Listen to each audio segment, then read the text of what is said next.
Hello, hello, hello. Welcome everyone. We just give a few minutes to see those who are going to join us this evening. It could be afternoon for some people, watching from other parts of the world. Let's just see, just give ourselves 5 minutes.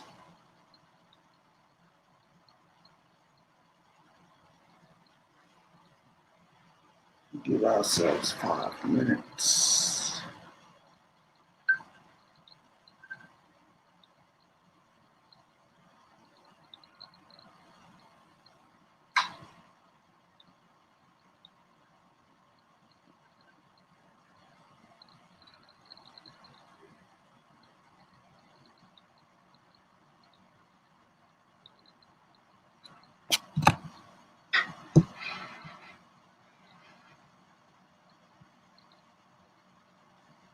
Yeah, thank you. I can see some people joining.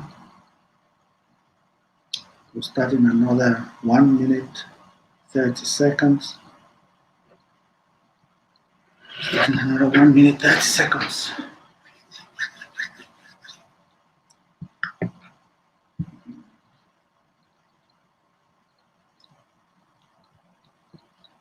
Put a comment. Put a comment in the comment box. Anyone who has a comment, the comment in the comment box.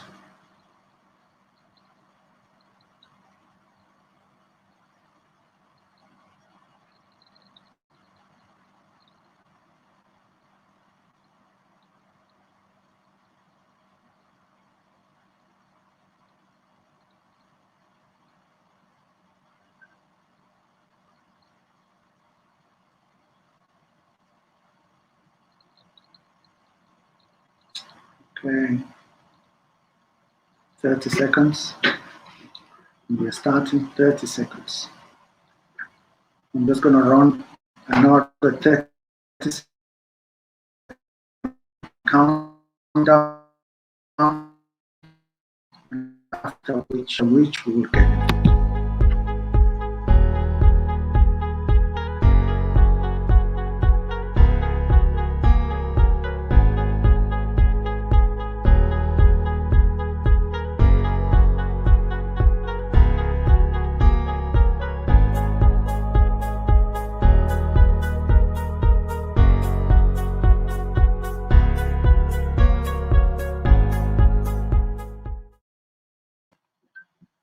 Welcome, welcome. Thank you very much for joining us for this edition of our Generational Wealth series. Today we will be talking about a topic which is very, very interesting: legacy. Your legacy. How do we create a legacy? How do we build a legacy? And we would look at two critical themes this evening. The first theme being the value of your name, and the second theme, how your life story can affect your legacy or impact on your legacy. Buckle up, let's get into it, and let's start. Let's start.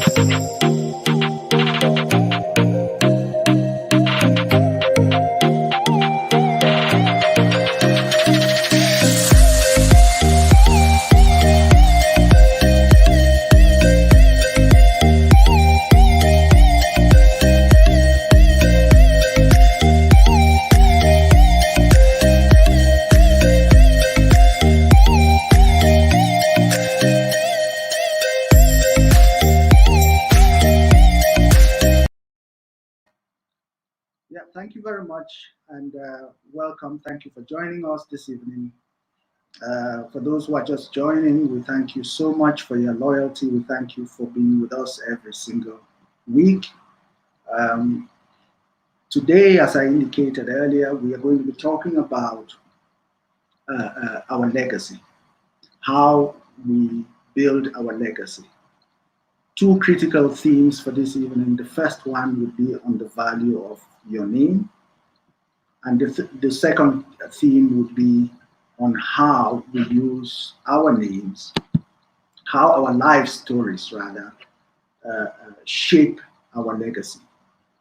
So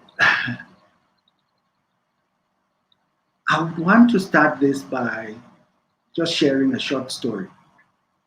Um, in one of our businesses, our digital financial services business, we set up a Twitter account some years ago, and the name of the institution that we set up this Twitter account for is Kingston Financial Credit. So the brand is actually maroon, like deep red and white. The brand, the logo is maroon, deep maroon red and white. And the acronyms of this institution is KFC. So when we set up this Twitter account, I think we did just the first tweet or the second tweet. We got someone, some lady, an entrepreneur in the USA. She picked up the tweet and she wrote under our tweet and tagged KFC, the chicken brand, and said to them, "You guys came after me just for using some tags which are linked to your name. Come and see what this company is doing. They have your full name, they have your colors, they are in Africa. Come and see what they are doing." And the lady tagged KFC. And immediately we picked it up and we responded. And our response was very clear. One, we have nothing to do with fried chicken. We have nothing to do with Kentucky. What we are is a digital financial services institution, and we have nothing to do with chicken. And that's how it ended. We got a few comments from other people on the Twitter feed, and that particular story came and passed. Why am I telling you this story? I'm telling you this story just to say that our names are very valuable. The story I just told you is linked to a company, but if we take it on a personal basis and we look at what our names are, the name we carry are powerful legacy concepts that we will need to transfer to the next generation. And we need to be certain that that name, when transferred to the next generation, will be a name that our children or our children's children will be happy or will be proud to carry. When you think of a name, in the African context, you would have names that are given either because of a specific season. In countries like Ghana, they will give you a name based on the day you were born. In other countries, they will give you, especially in Africa, they will give you a name that is linked to a specific period in the lives of the parents of the child. And this name is what carries you through your life and becomes a part of who you are, what you are, and who you intend to become. And when you carry that name, it becomes an important component of your legacy that you hand over to your children. A simple example is when you hear the name Barack Obama, you hear George W. Bush, you hear Donald Trump, immediately what comes to your mind is those are the names of the former presidents of the United States. But when you hear the name Osama bin Laden, the immediate thought that comes to your mind is that is probably the most known person related to terrorism around the world. And those names that I've just mentioned would solicit different emotions in different people. Some people would immediately know that the, the former presidents of the United States are people who carried a certain authority over the world. They call them the leaders of the free world. And Osama bin Laden, in his case, would be the ruler of, or the supreme leader of terrorism around the world. The effect of our names while we are alive and the effect of our names while we are gone is actually much stronger when we are gone. Because when we hand it over, it becomes part of the assets that we transfer to the generation that is unborn. It's part of what we transfer to the generation that is unborn. And when anyone produces a product, take companies like BMW, Mercedes, Benz, Jaguar. They take huge pride. Coca-Cola, they take huge pride in their names. And that's what actually gives them what is called in the economic environment, in the business environment, their brand equity. Brand equity, the brand equity that they have is actually tied to their name, their logo, and the perceptions that people have about them. So they make sure they manufacture the product, test it, make sure that everything about the product works in the way it should work. And the last thing they put on it is their name. So that when the car drives past, when the car approaches, the standout feature that you would see in the car is their name. To say that we give it we put our seal on it, we put our stamp on it to say that we are the ones who manufactured this car. So you should trust it because of the value they have created, the perception that the public has about them. So from a corporate perspective, it is extremely important that the name that your brand carries should evoke a positive emotion in your buying public. When we set out to create our company, Endless Life Group, it took us some time and actually thinking of what really do we want to achieve with this company. And the name Endless Life became really an important factor of all the things that we do, so that whatever we do has to be able to impact people's lives now and beyond us. And that's why we got to the name Endless Life. So in essence, when you consider your legacy, very important things, these two elements that we are discussing tonight are very important. The value of your name being the first. When you craft your life story, there are always twists and turns in our lives. You start off in a specific place, and for some reason you end up in another place, a place that you may not even have imagined that you would be. I set out just before, after I had left university in Cameroon. I had two options of where I wanted to go. Okay. The first option was that I was going to go to the United States.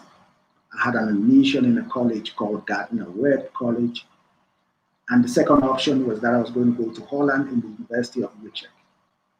And just when I was considering those two options, a friend of mine gave me a call and said he is in South Africa and he's found South Africa a very fascinating place, and he thinks that we should we should move there. At the time, South Africa just came out of apartheid. No one, South Africa was not in anyone's radar, and it became our, and we considered it. And we became amongst the first Cameroonians to make a trip out here in South Africa. And quite frankly, that specific data has become a major part of my life story and will become a major part of the legacy that I would hand down to my children. So we start off in a specific area. We start off having all these plans in our heads, all these thoughts of what we are going to do, how we are going to do it. And we end up in a place where we did not intend. Yeah.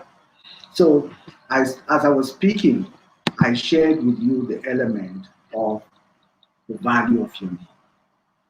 I spoke about the individual name, which is your specific name as your name as an individual. I spoke about how valuable people consider their names when when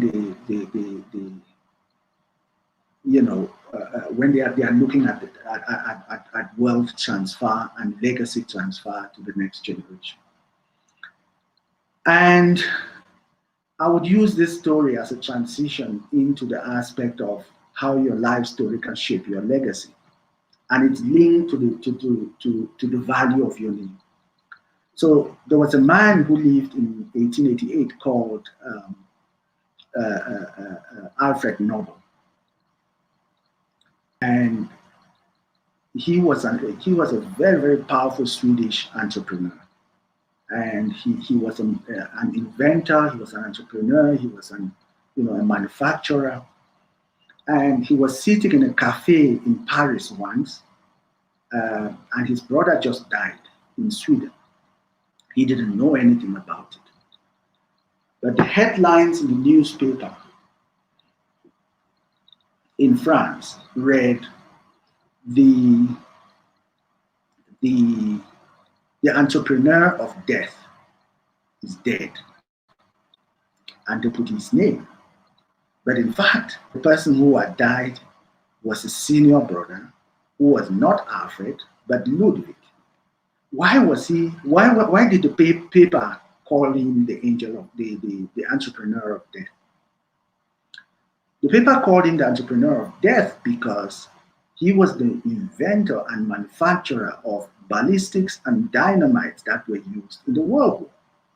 And he was the manufacturer of these deadly devices that have been used in different wars, bullets and things like that. So he was named the entrepreneur of death. But unfortunately, he had the very interesting experience of seeing what people would say about him, seeing how his name would be dragged in the mud in his absence. And he made a decision a few years later of how to change that. What did he do? He sat down and wrote out his will and testament, and he took all his wealth, all his resources that he had generated, the financial capital that he had generated, and he put it in a fund. He split that after he had done all what he had to do for his family. He had no children, by the way. He decided to split the fund into 5 parts, and 4 parts for people who would make progress in different scientific areas, and the one and most important part was what is now known as the Nobel Peace Prize, the person who will contribute the most to peace in the world. And from 1892, 95 till to date, this guy is dead and gone.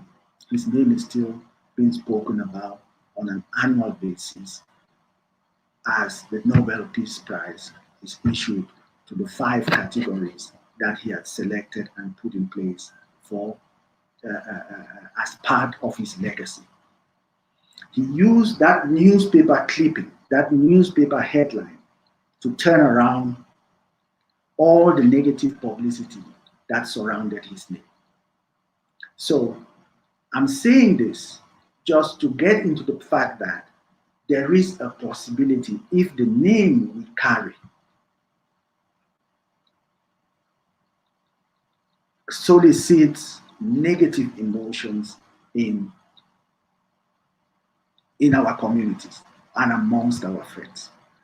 If our name represents something that we will not be proud to hand over to our children or our children's children, there is a possibility to look at what we can do about it right now. He went ahead and changed his name from the entrepreneur of death to the Nobel Peace Prize donor. And everyone who has received the prize is recognized around the world, and his name is being propagated around the world, not as the manufacturer of the ballistics and dynamites and all of that which was used during the world wars, but as the person who is the donor and the contributor to world peace. So everyone who has received the prize has actually propelled his name and projected his name in another light. The next aspect is that our life story, like the story of Alfred Ludwig that we are talking about, actually shapes our legacy. So he looked at his life and decided to shape the legacy in the way in which he would want to transfer to his children and to the next generation. In fact, to those of us living now, we would, without having gone into the details to find out all these things, we would not even know that he was referred at the time as the entrepreneur of death. So in our lives, there are certain themes as we prepare to transfer our name, to transfer a wealth legacy to our children and our children's children. We would need to craft what we call legacy themes. So certain areas of our lives that have impacted our story to the point where when we hand over our names, when we hand over our legacy to the next generation, it would be a valuable legacy that we are handing over. The first, in fact, this theme was crafted by Richard Campbell. He was the first person who propagated it, and as he propagated the theme, it became a very, very important component of how people craft their legacy letters, which we will deal with in the next session. How people craft their legacy letters and tell the next generation about who they are and where they come from and how they got to where they got to, how they did what they did, and all of that. So in essence, he pulled everything together into 10 themes. The first one is called the fork in the road. So you start off in a specific area and you think, I see there's some comments here.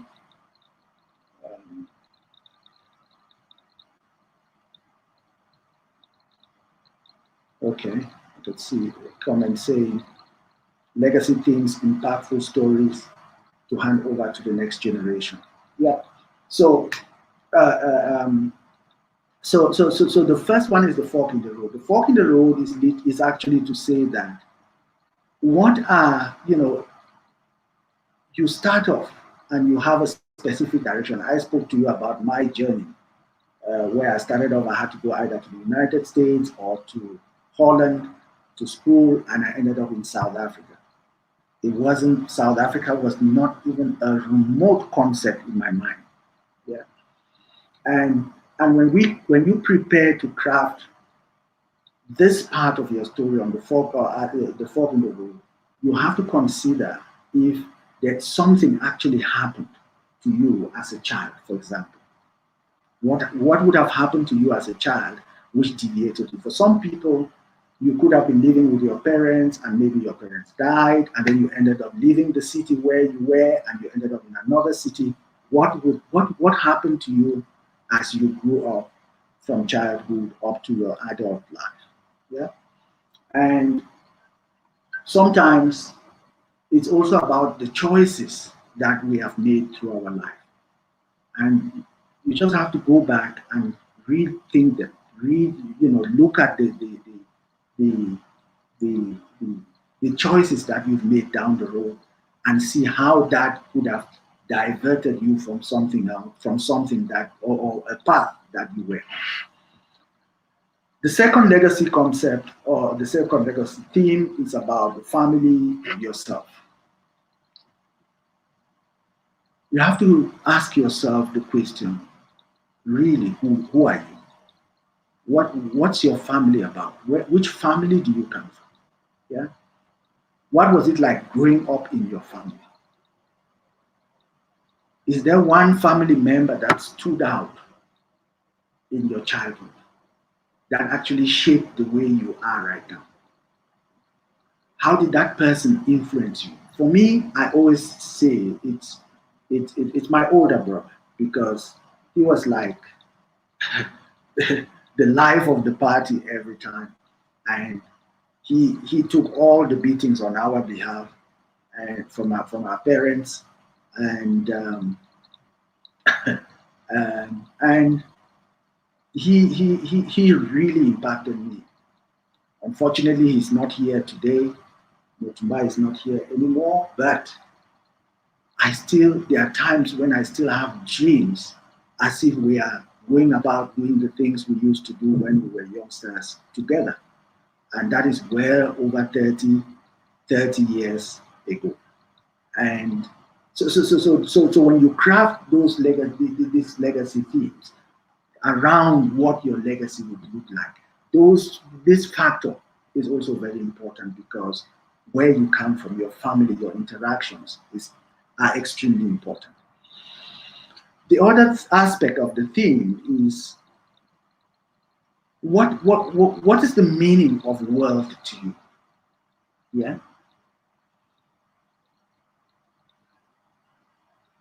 When I talk about wealth, mostly, and when I hear a lot of people talk about wealth is always about money.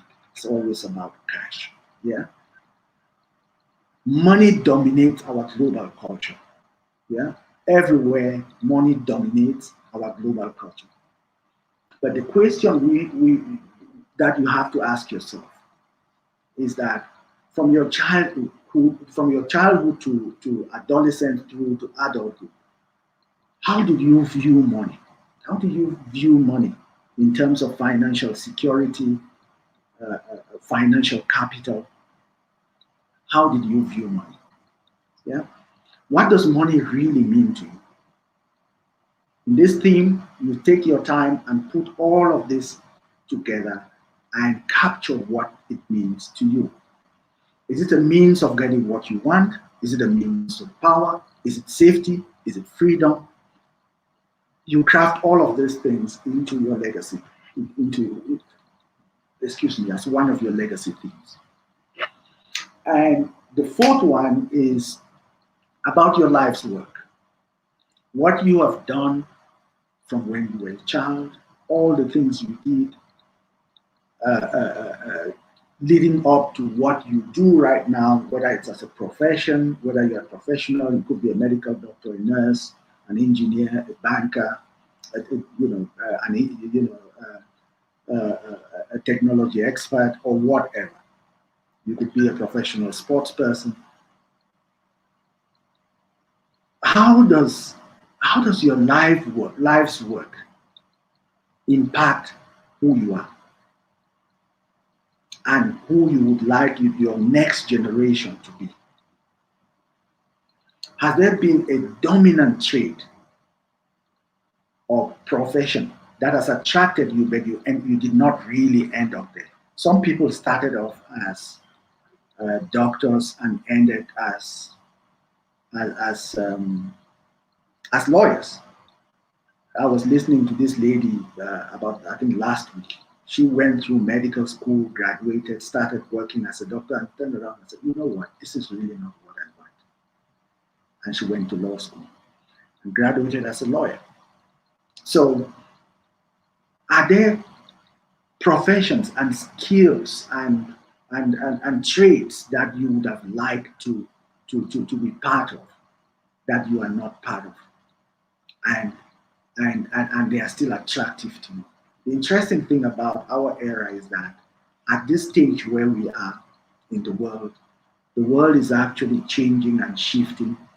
And even at 50, even at 60, people have the capacity and the capability to, to switch careers completely and still excel in something else. So our life's work is also part of it. You have to write, you have to put down some stories around that and how your life's work has impacted where you are and where you want to be. I'll end the legacy themes with the fifth one, which is your self-image and well-being. Yeah, the mind-body connection is a challenge.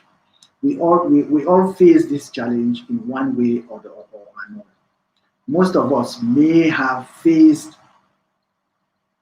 health crisis. Some people would have had, things that literally stopped them dead on their tracks, and and all what they had planned suddenly changed.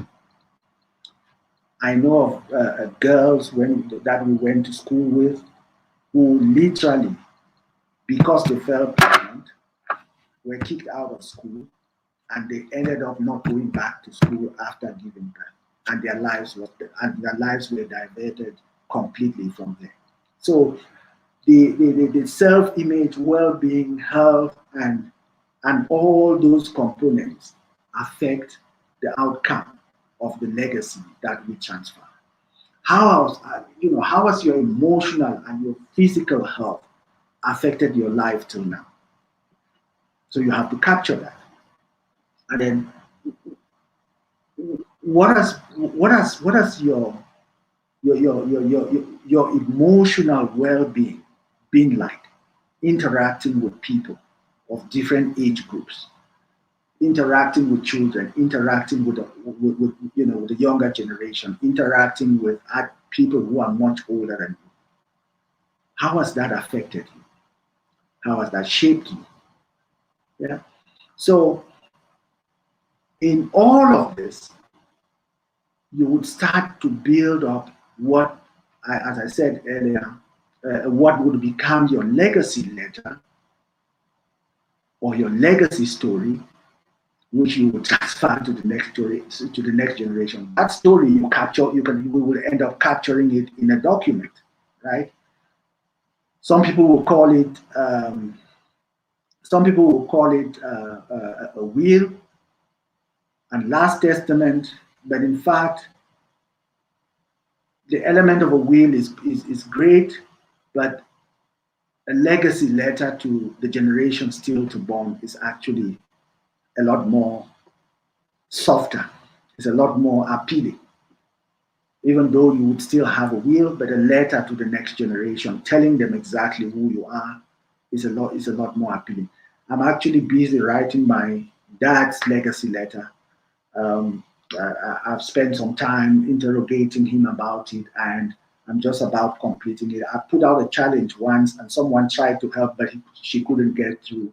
So I'm doing it myself. And then after I finish doing his, I would now go into mine. But then, by the time we get to the legacy letter, which will be next week, I would like us to consider these 4 points as we conclude. The first one is that a powerful legacy wealth has to be created over time. A powerful legacy wealth has to be created over time. We cannot consider that, or we cannot even think that we will create a legacy wealth which will be beneficial for our children and our children's children, or even our communities, in a snap of a finger. It has to be created over time. There has to be intention behind what you are doing to be able to create that, that legacy wealth for it to be transferred. The second thing is that you have to leave such a name that your children and your children's children will be proud to carry that name. I come from a family that has a very, very proud legacy from my village, and the name resonates with everyone from my village. And that name has moved from generations to generations to generations, to the point where we in our generation now carry the name. And it would be a travesty if the name stops with me or with my generation of the family. It would be a complete travesty if the name stops with us. So we have to also do what we can to enhance the name we have received, to transfer to our children in the best way possible. Another very important aspect of the legacy themes is we have to take a lot of pictures of events, of happenings. You know, our generation, I shudder to think that we will be lost without much legacy material that would guide our, our children to actually know our history.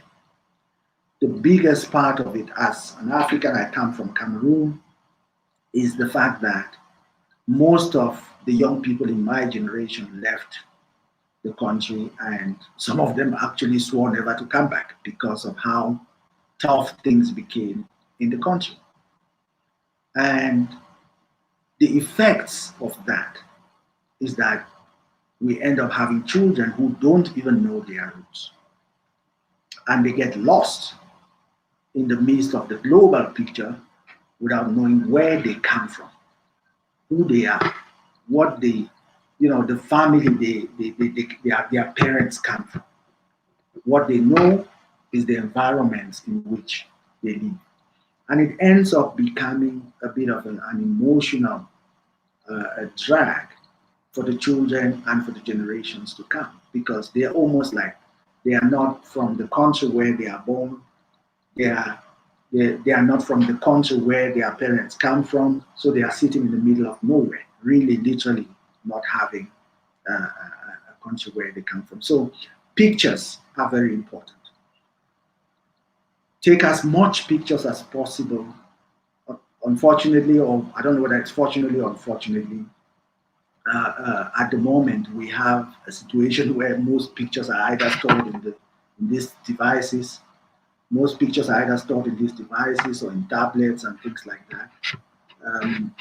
Hopefully, they will not be lost in the course of time. That it would be necessary for you to make sure that you store as many pictures as possible that you can pass to the next generation. And because those pictures will carry stories of your existence, of your interactions, of the things you did, of the people you interacted with, and all of that. And those stories will be transferred to the next generation as your legacy. The last thing which I will talk about in this section today is the fact that you want the generation that comes after you to be able to walk into a place in your absence and just call your name and get what they need. We want a generation that comes after you. We would want our descendants to benefit from the name we would have created in our own lifetime. And all of that would be the part of the legacy that we would have left for the generations after us. I want to thank you guys again for continuously following this series. We'll take this series to the end with a lot of information. I think in the next few sessions, I'll start putting up some slides as well, because there are some forms, there are some tables that those of you who are watching should be able to build yours for yourself, your family, and help all those who are around you to do the same as we build up to this generational wealth creation structures, go through the master plan, and we would end up with a plan and or a structure that can guide us as we navigate this journey of creating a legacy, putting in place a heritage, putting in place an inheritance of assets that the generations to come after us will be very happy and satisfied with us. And they will be able and understand the value of moving assets from one generation to the next. Thank you very much, and I look forward to connecting with you again next week.